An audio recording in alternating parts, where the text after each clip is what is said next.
1634 panel. Scene 1. George Calvert, First Lord Baltimore, has a sea battle with some French privateers off the coast of Canada, and he captures 6 prizes.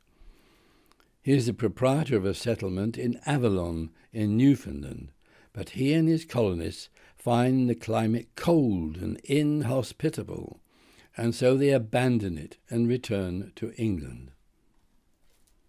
Scene 2. George Calvert, a Catholic, plans to set up the first Catholic colony in America, to be named Maryland, after King Charles's Queen Henrietta Maria.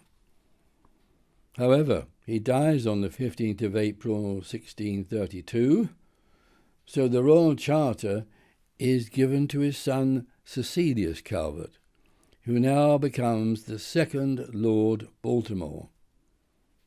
The colonists leave London the next year in 2 ships, but not before they are forced to give the oath of loyalty to King Charles at Gravesend.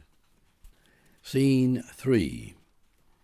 In case they run into anti-Catholic trouble on the mainland, 3 priests wanting to join the Maryland expedition live quietly at Cowes on the Isle of Wight until November 1633, when they are picked up by the 2 ships, the Ark and the Dove, en route to the New World.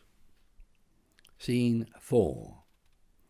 The Ark and the Dove become separated in storms as they start to cross the Atlantic. The Dove has to return to the Isle of Wight for repairs, but they meet up again in Barbados, where they pick up Indian corn seed.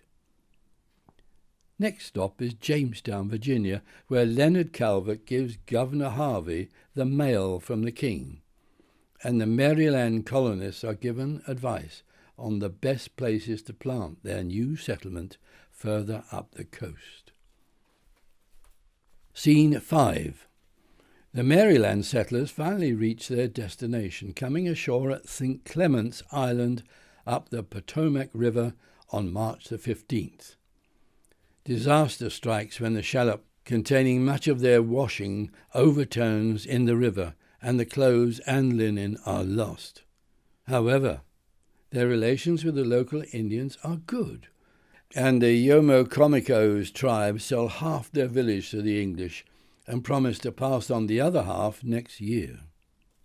The village is renamed St. Mary's, the capital of Maryland, on March the 27th, with great celebrations. This panel was stitched by the Plymouth Preston House New World Tapestry team, led by Joyce Leonard. The first stitch was made in the Preston House on the 23rd of March 1993 by Mr. George Calvert, a direct descendant of one of Maryland's founders. The last stitch was made on August the 4th, 1996, in the Preston House by Joyce Leonard, the leader of the tapestry team there. If you look at the shield of the coat of arms of the Calverts, you will see that unusually I have named not 1 but 2 Calverts, because Cecilius and Leonard were joint founders of Maryland. As to the herbs I've shown, Dyer's greenweed is of interest because it was reported in the olden days that in Gloucestershire, a great cloth county, poor women woodwaxers collected the wild crop for the dyers, who paid them 1 6 a hundredweight. Seems fair enough, don't you?